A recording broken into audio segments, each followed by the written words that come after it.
उत्तर प्रदेश के पंचायती राज मंत्री ओम प्रकाश राजभर हमारे साथ हैं। एक समय एक बड़ी चर्चा हो रही कि उत्तर प्रदेश में ब्लॉक प्रमुखी और जिला पंचायत अध्यक्ष का जो चुनाव है वो जनता से कराया जाए। इसको लेकर के विभाग में मंथन शुरू हो गया है। क्या इस बार जो चुनाव 26 में होने हैं, क्या जनता से हो पाएंगे या फिर जो बीडीसी क्षेत्र पंचायत सदस्य कहते हैं और जिला पंचायत सदस्य दोनों को यही लोग चुनते हैं, क्या वैसे होगा? इसमें कई सारी दिक्कतें भी हैं, लेकिन विभाग तैयारी कर रहा है। राजभर जी, आप लोग प्रस्ताव बना करके केंद्र सरकार को भेजने की तैयारी कर रहे हैं कि जिला पंचायत अध्यक्ष और प्रमुखी, जो हमेशा एक बड़ा साठगांठ या सत्ता का या धन बाहुबल का चुनाव होता है और जनता से कराने का निर्णय आप लोग ले रहे हैं। देखिए, 4 बार मुख्यमंत्री योगी आदित्यनाथ जी से मैं मिला हूँ। चारों बार उन्होंने सहमति दी है। प्रस्ताव उत्तर प्रदेश सरकार से जल्द ही भारत सरकार को जा रहा है। 2 बार गृह मंत्री जी से मिला हूँ, उन्होंने भी सहमति दी है। 1 बार प्रधानमंत्री जी से मिला हूँ, उन्होंने भी सहमति दी है। तो मुझे उम्मीद है कि यहाँ से प्रस्ताव जाने के बाद दिल्ली से लोकसभा और राज्यसभा से जल्द ही वो पास होगा। उस तर्ज पे पास होगा जिस तरह जातिवार जनगणना का हुआ था। कोई सोचा भी नहीं था कि जातिवार जनगणना का ऐलान एनडीए गठबंधन में होगा।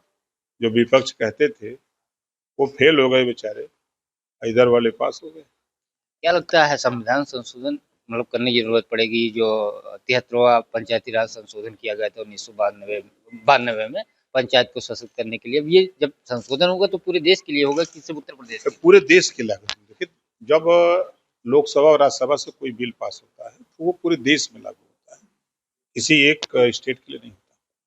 तो कुछ और राज्य आप लोगों के साथ हैं कि ये पहला राज्य उत्तर प्रदेश है जो इस तरीके की मांग कर रहा है? और जहाँ दिल्ली में और प्रदेश में सरकार एक कै गो हो, एक पार्टी का हो, एनडीए का हो, तो सब लोग चाहते हैं कि हो ही जाए।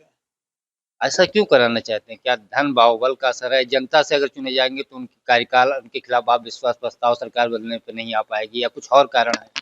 देखिए, धन बल और बाहुबल को रोकने के लिए ऐसा किया जा रहा है। ये भी हमेशा होता है कि जब सरकार बदलती है तो उनके खिलाफ अविश्वास प्रस्ताव जो सत्ता में सरकार आती है या ले आती है या उनको शामिल होना पड़ता है। तो बहुत सारे ऐसे नेता इस्तीफा भी दे देते हैं, लेकिन बहुत सारे ऐसे लोग नेता हैं जिनके खिलाफ अविश्वास प्रस्ताव आ जाता है। ये माना जाता है कि सत्ता का चुनाव है, जिला प्रशासन पुलिस मिल करके जो चाहती है वो करती है। आपने देखा भी होगा बड़ी गुंडागर्दी पंचायत के चुनाव में होता है। हाँ, तो इसको रोकने के लिए ये कवायद हो रही है। जब जनता से चुने जाएंगे तो फिर कोई जरूरत नहीं, न बदलना है न भागना है, कुर्सी पे बैठे रहना है, विकास को गति देना है। आप लोग मदरसे की आधुनिकीकरण की बात कर रहे हैं, हिंदी मैथ अंग्रेजी पढ़ाने के लिए एक हाई लेवल कमेटी भी बनी हुई है, लेकिन कई सारे जो मुस्लिम धर्म गुरु हैं सवाल उठा रहे हैं कि मदरसों को एक तरीके से सरकार नुकसान पहुंचा रही है, कई जगह कार्रवाई कर रही है। अब आधुनिकीकरण के नाम पे मदरसों को कमजोर किया जा रहा है। 1000 करोड़ रुपया तनख्वाह दी जा रही है मदरसों को पढ़ाने के लिए। कर क्या रहे हैं? जितने मजबूत मुसलमान हैं वो गरीब मुसलमानों का शोषण कर रहे हैं। वही लोग विरोध कर रहे हैं जो मुसलमानों के हक को लूट रहे हैं। आजादी के बाद से ये व्यवस्था बनी है और इस व्यवस्था में दोषी कौन है? भाजपा दोषी है। वो मुसलमान दोषी हैं जो मदरसा खोल करके वो सिर्फ 2-3 काम करते हैं। कौन कौन से? पहला काम तो उनका है कि अगर उनके पास 3 गो बेटी है तो नियुक्ति करते हैं, तो कोई खोज करके नियुक्ति करते हैं, फिर उसी से अपनी बेटी की शादी करते हैं। एक तो काम ये होता है। दूसरा काम ये होता है फर्जीवाड़ा, छात्रवृत्ति के नाम पर घोटाले करते थे।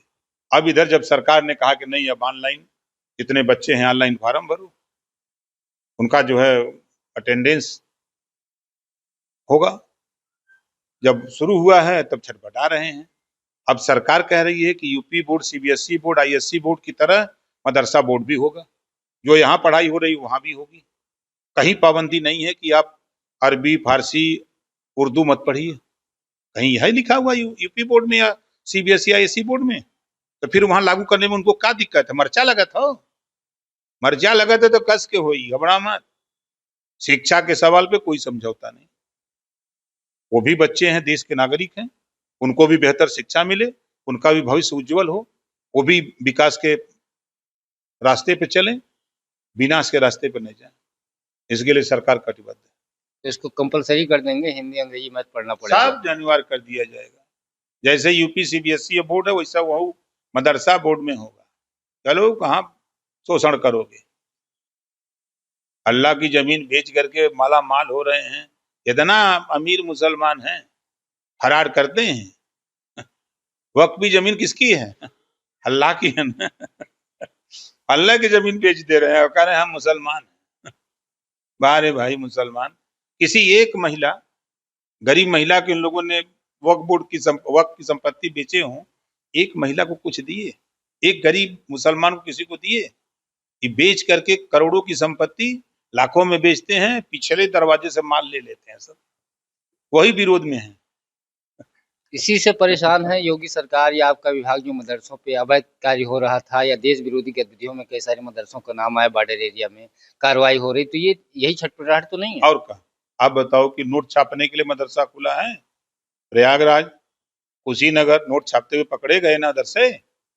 अब मदरसा खोले वो पढ़ाने के लिए कि वहां आवासीय बना के विदेशी ताकतों को वहां सुताने के लिए? वहां खिला के सुता दे रहे हैं कि सुतो यहीं जो है, यहीं से भारत के विरोधी गतिविधियों का काम करो। जांच हो रही तो पिराता। आपके पार्टी के विधायक की सदस्यता चली गई एक स्पीच को लेकर के, हालांकि ऐसी बहुत सारे स्पीच चुनाव में या ऐसी चीजों में आते रहते हैं।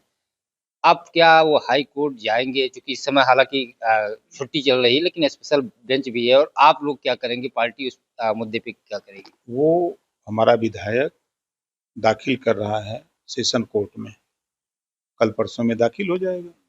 फिर उसके बाद वहां क्या रिजल्ट आता है, फिर हाई कोर्ट जाएगा, रिलीफ मिलेगी। सेशन कोर्ट के बाद अगर रिलीफ नहीं मिलती तो हाई कोर्ट जाएंगे? हाँ बिल्कुल जाएंगे, मिलेगी रिलीफ, काहे नहीं मिलेगी। इतनी बड़ा सजा जो थोड़ा होता है। एक सवाल और उठ रहा है, आप भी सरकार में हैं, जिस तरीके से रविवार के दिन जब हाई कोर्ट का फैसला है, 2 साल की उनकी सजा हुई, ये हुआ कि अब सदस्यता चली जाएगी, तो रविवार को विधानसभा सचिवालय खोला गया और आयोग को सूचित कर दिया गया कि ये सीट रिक्त घोषित की जा रही है, यानी एक तरीके से रिक्त घोषित करके चुनाव कराने की बात सीधे सीधे कर दी गई। इतनी जल्दबाजी विधानसभा की तरफ से क्यों किया गया? ये कानूनी प्रक्रिया है ना, उनको भी जवाब देना होता है। वो अपना कार्रवाई करके वो खाली हो जाते हैं, उसी में करते हैं जल्दबाजी। अपनी छुट्टी हो जाए, वो ये न कहे कि ये कार्रवाई नहीं कर रहे हैं, कोर्ट इनको न तलब करे। ये सब मामले होते हैं। बहराइच में जो मुसलमानों का मेला लगता था, ज्येष्ठ मेला, उस पे सरकार ने रोक लगा दी, कानून व्यवस्था बिगड़ सकता है।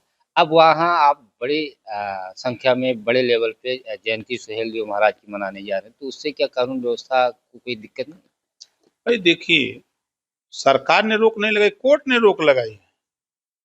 और मजे की बात यह है कि आप देखिए, जो देश को लूटने के नियत से आया, देश को लूटने आया, मठ मंदिर लूटा, देश को गुलाम बनाने आया, और राजभर महाराजा सुहेलदेव जी ने देश को लूटने से बचाया, देश को गुलाम होने से बचाया। ऐसे सैयद सलाह मसूद गाजी को नानपारा मैदान बहराइच उटला नदी के किनारे वहीं मार डाला। तो मेला तो उनका लगना चाहिए जिन्होंने देश की सुरक्षा की, देश की संपत्ति को बचाया, देश को गुलाम होने से बचाया, उनका मेला लगना चाहिए। ये कांग्रेस सपा बसपा के लोग, ये जिन महापुरुषों ने देश के लिए समाज के लिए काम किया, उनको दबा के रखा। अब हम लोग अपना अपना इतिहास आप ही बताइए कि 20 साल पहले सुहेलदेव जी को जानते थे? नहीं जानते थे। अहिल्याबाई होलकर को जानते थे? नहीं जानते थे। सरदार पटेल हुए, तमाम हमारे महापुरुष। तो उन महापुरुषों को, उनके कृतित्व और व्यक्तित्व को समाज के बीच में ले जाने का प्रयास हम लोग कर रहे हैं। इन्होंने ऐसा ऐसा किया है, इनके कृतित्व और व्यक्तित्व को पढ़ो, ये हमारे राजा थे। तो ये थे हमारे साथ ओम प्रकाश राजभर जी, इनका साफ तौर से कहना है कि अब्बास अंसारी की सदस्यता खत्म हुई है, उसको लेकर के सेशन कोर्ट में जाया जाएगा और 2-1 दिन में याचिका दाखिल हो जाएगी और उम्मीद है कि उनकी सदस्यता को बहाल किया जाएगा। कोर्ट का जो फैसला है वो अब्बास अंसारी के पक्ष में आएगा। पंकज चतुर्वेदी, टीवी 9, लखनऊ।